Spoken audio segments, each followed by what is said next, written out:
Warning: the following video contains explicit language which may be offensive to some viewers or inappropriate for children. The content within this video is intended for mature audiences only.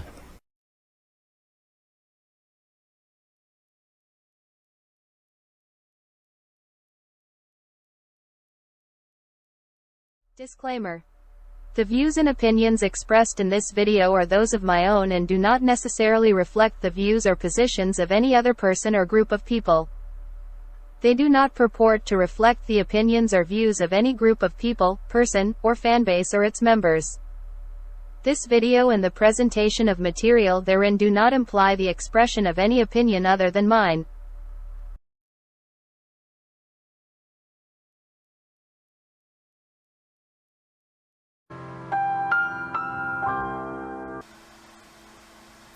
Hello and welcome to this video. The original intent of this video was to look at the Big Finish audio productions of the Diary of River Song. And the more I thought about it, the more I figured it would be a great disservice to anybody who watches this video that isn't a Doctor Who fan, not to go into the perceived origins of River Song. And I use the word perceived because I've read different accounts of how the creators of Doctor Who came up with the character. I'm not looking at the in-show, in-canon, her birth and how she got to be, all that, her in-canon. I'm looking, her in-canon backstory, I should say. I am going to be looking at the behind the scenes and the evolution of the characters that came before her that helped form the basis for River Song. River Song. You can pronounce it. I've heard it pronounced both ways, and I routinely pronounce it both ways. And this is stuff this particular, what I'm going to share with you is what I have extrapolated from watching Doctor Who, both classic and New Who, and the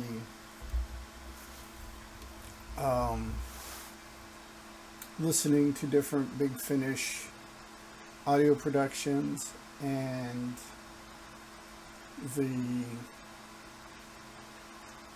different interviews with the voice actors and actresses and actors and stuff who portrayed different people within the Doctor Who universe. Yes, and I am taking a break for a little while from the video games. But before we jump into this, I need to take the time to thank those people that support this channel, that like, comment, share, view, whatever. Thanks. I mean that from the deepest part of my heart. That it is a wonderful thing that you're out there. It's a wonderful thing you do what you do. I also want to thank all the different content creators out there that I follow and watch for your content. It is illuminating and means a lot to me to see your content and watch it, weekly, daily, or monthly, or however often you put it out. So, with all this being said, let's jump into this. First thing we need to do is we need to rewind all the way back to the 1980s, late 1980s in fact. Sylvester McCoy was portraying the seventh incarnation of the Doctor. His companion was, at the time of the cancellation of the show, was a character called Ace. Her given name, Dorothy McShane. The character was the view or idolized version of a outgoing, rebellious tomboy, bisexual, possibly lesbian, 80s rebellious teenager.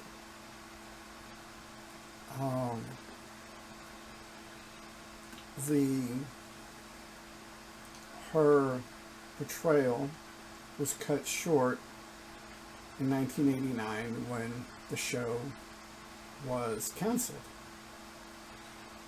However, after the TV show was canceled, the BBC authorized comic books and novels, Target novels, Signet novels, BBC's own attempt at novels. And though the story that was originally outlined in the show for Ace's arc was altered when it was time for her to leave the TARDIS, to stop being the Doctor's companion. A companion that was brought in was a character known as Bernice Summerfield, who was a very strong, very outgoing female role. Ace's role was is kind of, the best way I can think of describe it is Ripley from Alien as a teenager. And same with Bernice Summerfield, that character. She was kind of a analog for Ripley. Ripley had revolutionized, or started the revolution of strong female protagonists in Ridley Scott's Alien. So these two characters, both Ace and Bernice, were kind of built on that model. And Bernice was kind of, her sexuality, her way of looking at the world and stuff is what we would today call woke. She was very sex positive and very much an intellectual equal to the Doctor. And mind you, in the classic Doctor Who series, the Doctor was always presented as being asexual. This would change with its resurrection in 2005, with Eccleston's portrayal of the 10th or the 9th Doctor, and carry through pretty much to this day.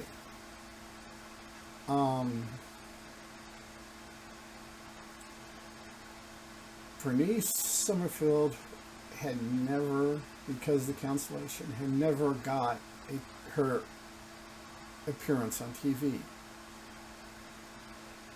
In the late 90s, a company, Big Finish, sought BBC's approval to do Doctor Who audios, do audio dramas, kind of in the same neighborhood as the old radio dramas from the 30s and 40s, pre-television type of adventures that people could purchase and listen to. The only limits were the imagination of the people consuming the media. So what the BBC did is they gave them some of the unused scripts from the Sylvester McCoy era of Doctor Who, and gave them permission to use the Bernice Summerfield character.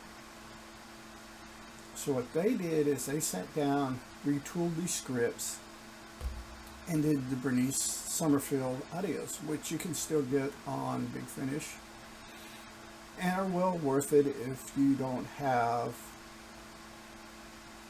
any puritanical hang-ups on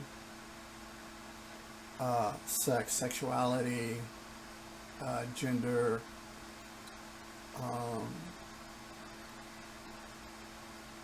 any of those kind of hang-ups will probably limit your ability to enjoy this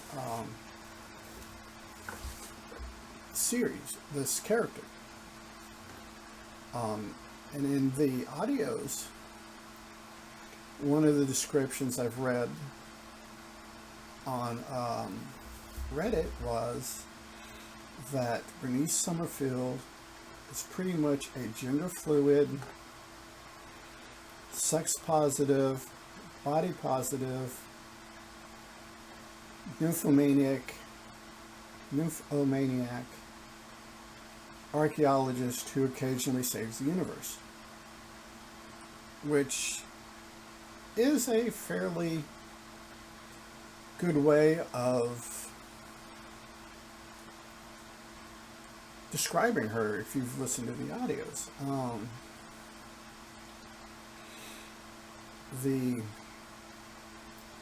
Then those audios came out. Then we had the resurrection in 2005 of the TV show, The New Who, as it's referred to, with Eccleston being the first iteration of the Doctor on TV to actually embrace romance with a companion, that being Rose Tyler, portrayed by Billie Piper. The 1996 horribly made American movie of Doctor Who kind of hints at it. Paul McGowan does a great job. The only thing is good actors, actresses can only do so much to make a shit pile of a script any good. I don't fault any of the actors or actresses who appeared in the classic Who, the movie, or the New Who for bad portrayals, because they've all been fairly talented, very good actors and actresses. They just had, in any particular time era, really shitty and crappy scripts and direction to deal with. Poor Colin Baker, the Sixth Doctor, is a prime example. A lot of people will crap on Colin Baker portrayal of the Doctor, but it really wasn't his fault. I mean, he is a superb actor. In fact, at the time, of his casting as Doctor Who, he was kind of the English equivalent to our Tom Selleck at that time. So, because of background infighting amongst the showrunner and the script writers and stuff, they basically, between the script writers and the showrunners for Doctor Who during Colin Baker's run, they killed his career trajectory as far as breaking into like the American Hollywood or American television movies and stuff. They screwed him because of their petty fightings. And to this day, I kind of feel sorry for the man, because I think he would have been a good actor. However, I'm going down a side trail, and we need to get back to River Song. So, in the audios, a voice actress by the name of Lisa Barrowman was cast to do the voice acting. They did publicity shots of her in the Bernice Summerfield attire and clothing as described in the audios. And these were really good audios. And as the rebirth, reincarnation of Doctor Who on TV came along, and with romance in the TARDIS, they wanted to do a love interest, for a kind of tragic love interest for the Doctor. And with Bernice Summerfield, they wanted that type of character, but with the growing American audience for Doctor Who, and America's puritanical sexual hang-ups, if they were going to use Bernice, they would have to scale her way, way back, which was a risk of alienating the English audiences who, let's face it, are a little bit more evolved on sexuality, sex, and all this good silly stuff.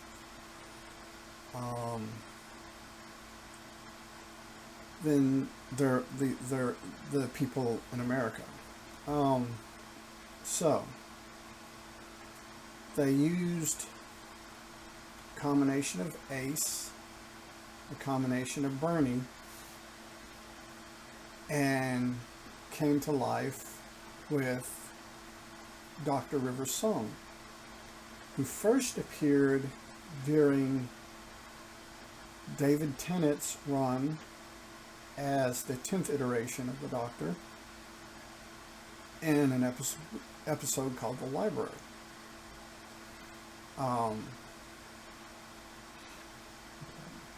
In which we find out that some future incarnation of the Doctor was married to River Song.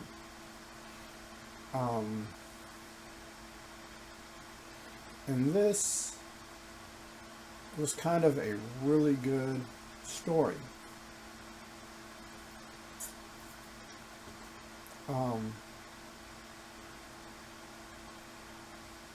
Which it was written well enough that people wanted to know more about this character.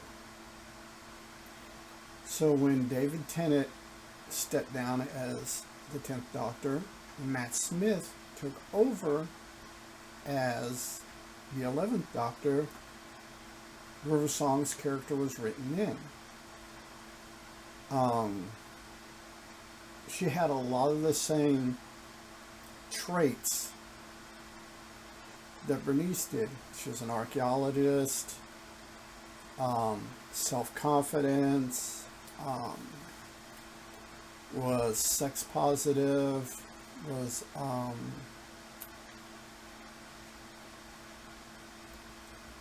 kind of gender fluid. It was never stated. You kind of got to read between the lines on that.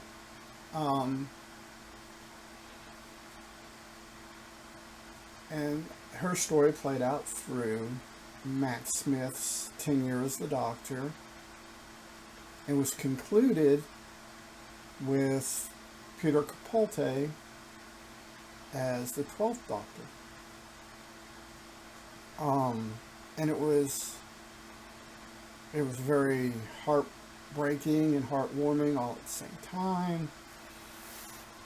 However, her popularity remained. Her popularity was, people wanted more River Song, so Big Finish was licensed to do River Song solo stories. And in these solo stories, she came into her own.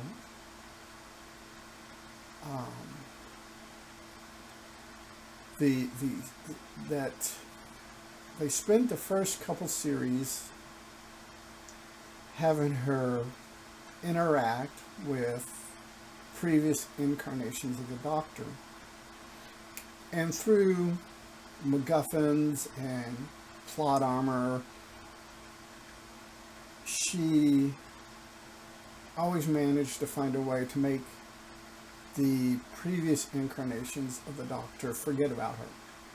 So when she met the Doctor, he would not have any prior knowledge of her and her fate. Then, after we exhausted, all of the classic Who Doctors, and she interacted with some of the classic companions, was very good. And I have read, I don't know how true it is, I've read it on Reddit and a couple other fan forums, that was supposed to be the end of the Diary of River Song stories. However, once again, her popularity was there. So they kept going. And they have created some of the best, in my opinion, some of the best Doctor Who spin-off series. The episodes that she's done, or she's in, are awesome. They are very much stories very much in the Doctor Who universe. However, this is her section of the universe. I had originally planned to kind of break down each episode of the Diaries of River Song. However, I found that trying to do that and put it into this video would be extremely difficult. I'm not sure. I have to reach out to YouTube or maybe the BBC itself to see exactly what they allow under fair use to do this, because like Disney and Apple Core Records are very stringent on what they allow under fair use. Therefore, anything produced or done by Disney, you have to go through a process of vetting in order to use large swaths of their material. Same with Apple Core. That's the reason why you'll see some videos on YouTube that have large amounts of Beatles music and others where they have very little note, like when I broke down Sgt. Pepper's Lonely Hearts Club Band videos. So, I'm not going to do that in this video. I'm not going to try to break down each of these wonderful stories. I'm just going to give a summation or how the character has grown to where she is now. River Song, both on TV and in the audio adventures, is portrayed by Alex Kingston. Alex Kingston first came to American notice in her portrayal of a doctor in, excuse me, in the 90s show ER, in which she did a phenomenal job. She's a great actress, and does just these wonderful, anything she's been in. You go to IMDb and click on Alex Kingston, or do a search for Alex Kingston, you'll find just about everything she's been in is worth watching. She's one of those people, that, in my opinion, my humble opinion, it just gets better with age. She's going to be, I would like to see her, being lead protagonist, through the rest of her career, because she has the skill, the presence, and the ability to do so.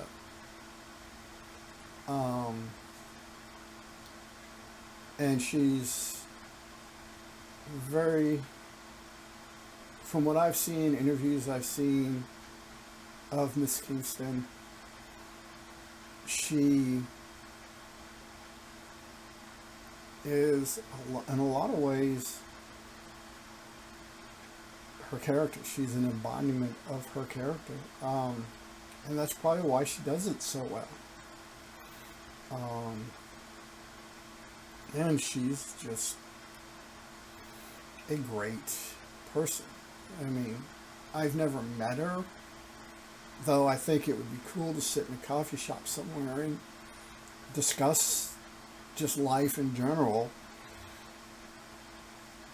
over a cup of coffee and a Danish or what have you, because she just comes across as just one of those women that just exudes intelligence and knowledge, and is just very, very, I'm searching for the word, unique. Kind of like Raquel Welch was, Sophia Loren, people like that just carried this all through their career, all through their life. Just this extraordinary ability to be, just gotten better like a fine wine, just over and over again. So it's, but let's get back to River Song, her character. Like I said, in these adventures, especially the ones where she's not interacting with a particular incarnation of the Doctor, she can carry her own show. The writing in these dramas evolve the character so much further than the on screen. Because like I said earlier, when you listen to these dramas, the only limitation is the imagination of the person listening to the drama. So if you've got you've got an active imagination, a good, strong imagination, versed or somewhat versed in science fiction and or the Doctor Who universe, it is easy to listen to them and picture in your mind exactly what's going on, how things are going, you know, what things look like, and all this. And the cover art for the dramas are help you get into it. The way they portray her. At one point in one of the dramas, she marries an alternate universe version of herself,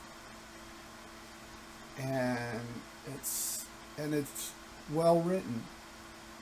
And another thing I think they do very, very well, and it started in the Bernice Summerfield audio dramas, is the fact that, yes, there is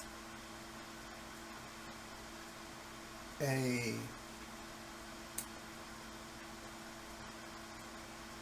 idealized or innuendo of sex. But what they do is River Song or Bernice, depending on how you want to look at it,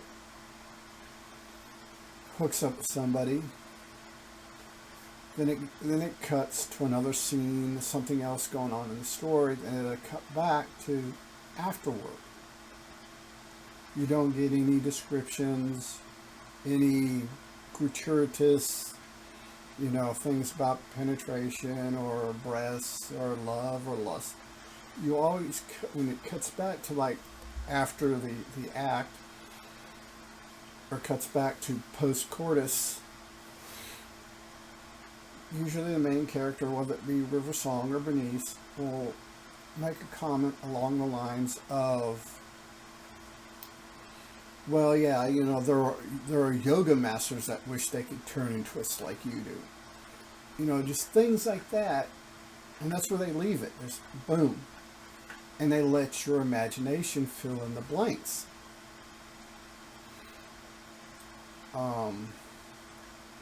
So yes, there's no, like I said, no descriptions, no, you know, overt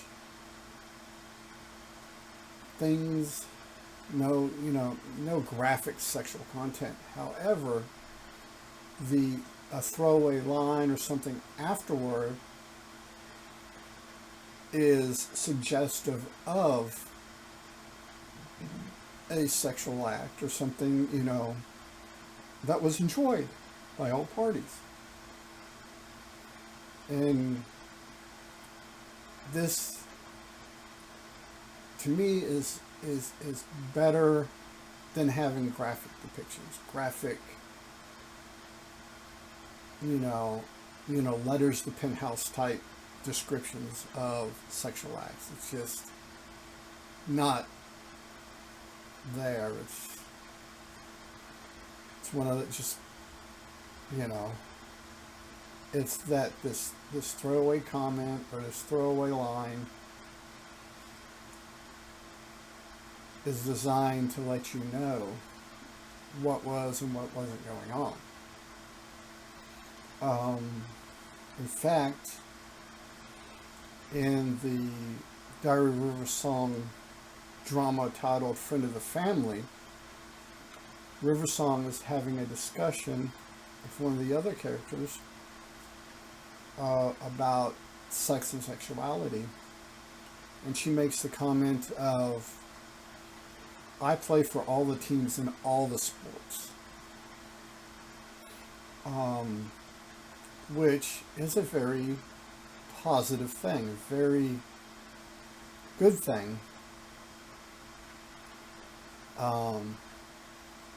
Because it lets you know that River has transcended the cis hetero normative concepts of sexuality. A lot of the dramas, and to a certain degree, a lot of the modern Doctor Who, through very well written and portrayals, except for the Christian years, portray people in the LGBTQ plus community in a very positive light, which is a good thing.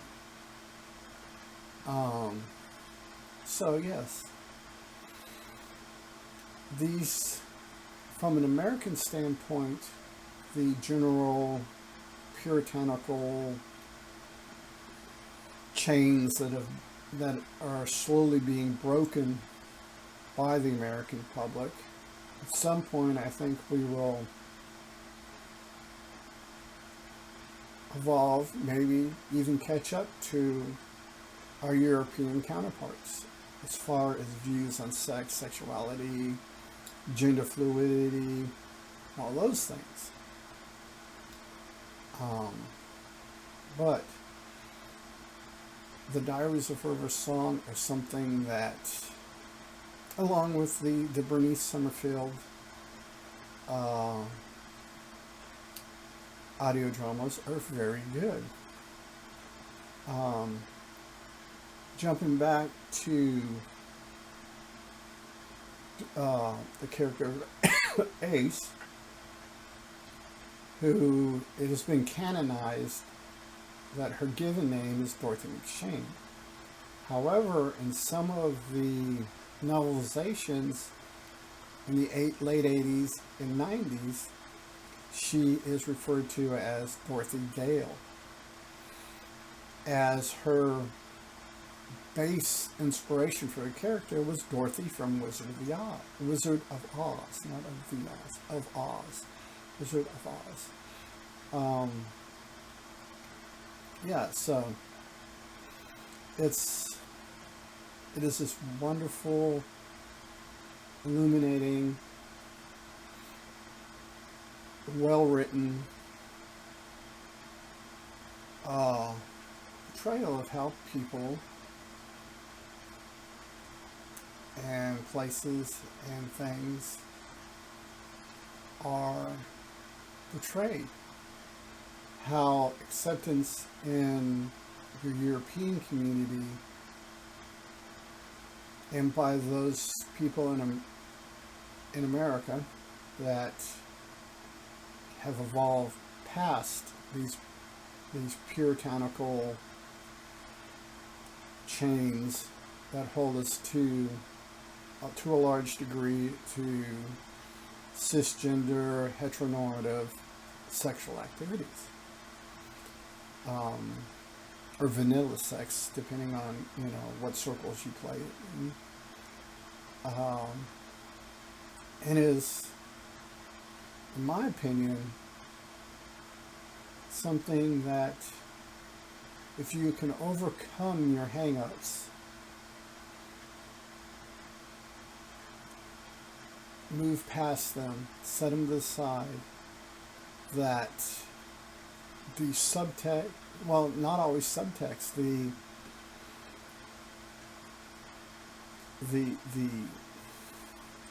it's usually a C or a D story point or storyline, except in the Friend of the Family, Diary of River Song, Friend of the Family, in which it is a prominent sexuality and the persecution of sexuality is the forefront of the story, and it is a very good story. The actions there, the suspense, the sci-fi adventure are great all through these. But you have this awakening, this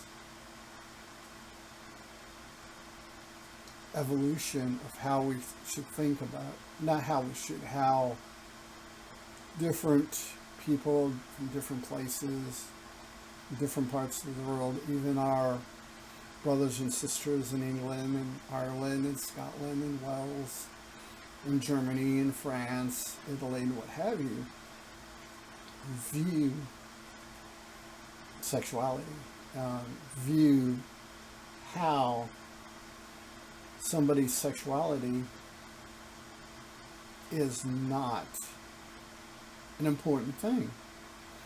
Them as a human being, what they contribute to society, what they take away from society. Are they helping society or harming society, is at the forefront of these dramas. And is more than worth taking the time and taking the effort to listen to. You may not agree, and that's cool. You do not have to agree. However, you should not persecute people that don't particularly have the same views on the sexuality aspect of life that one holds and cherishes. I mean, your views of sex, sexuality, and all that are your own. And if they make you happy, that's cool. But it does not entitle you to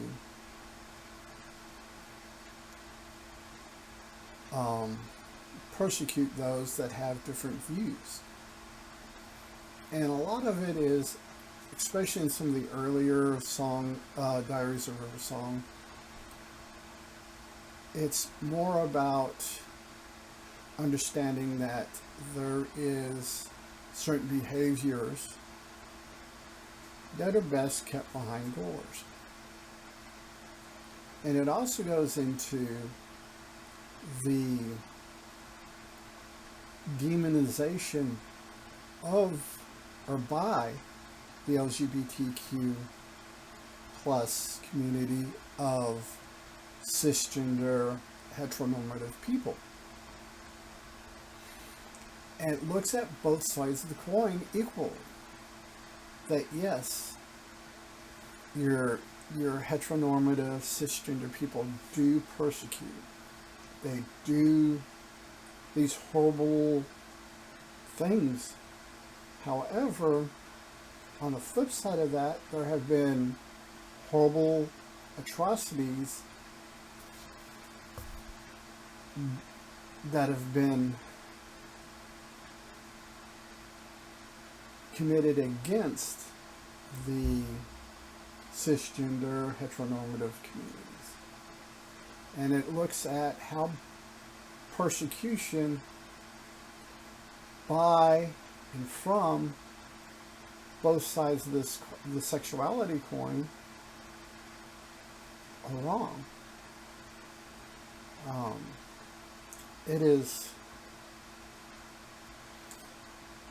like I said, you have a right and a belief, whether it be social, religious, or whatever, to believe however you want to believe about different things. And that's cool.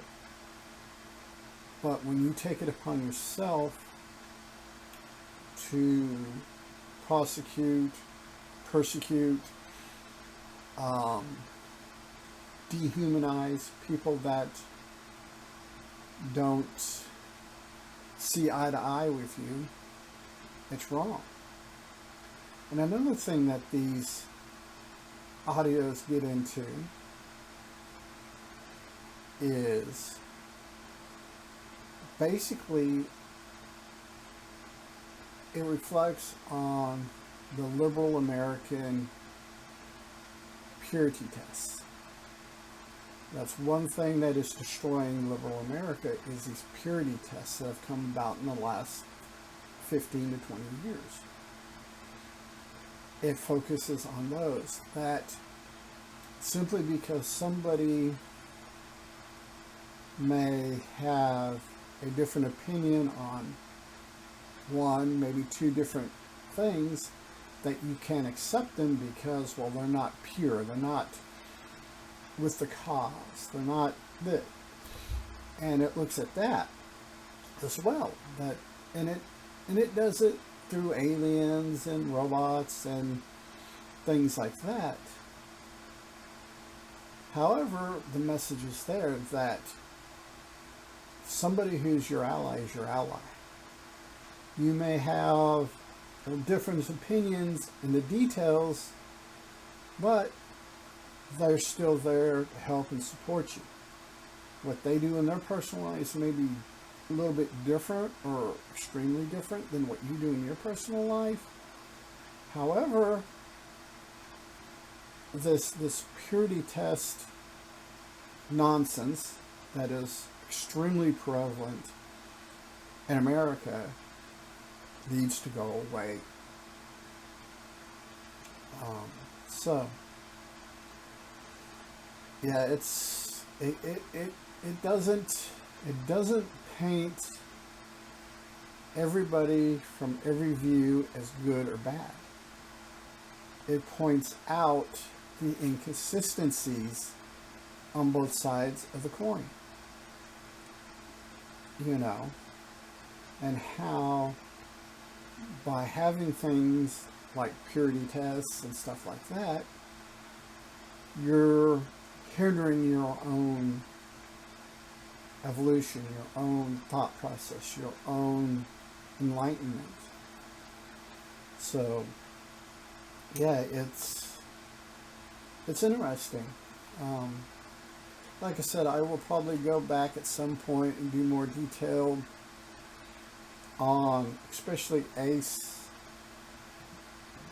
Bernice, Summerfield, and River Song, more detailed in the characters at later dates, once I find out how stringent the BBC is about fair use, what their interpretation of fair use is.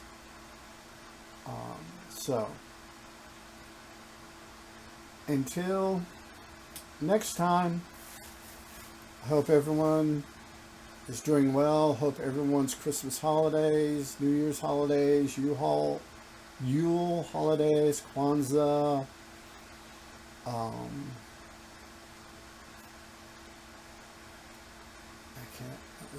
I know I'm missing some.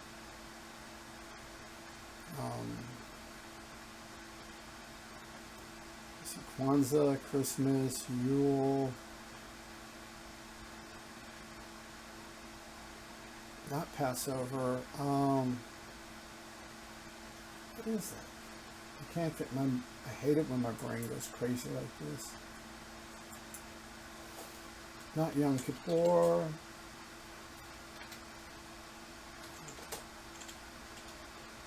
I'll look this up real quick.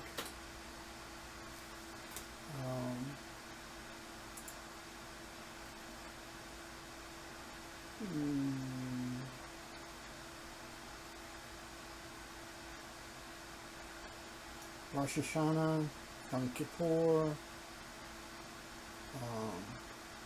Hanukkah.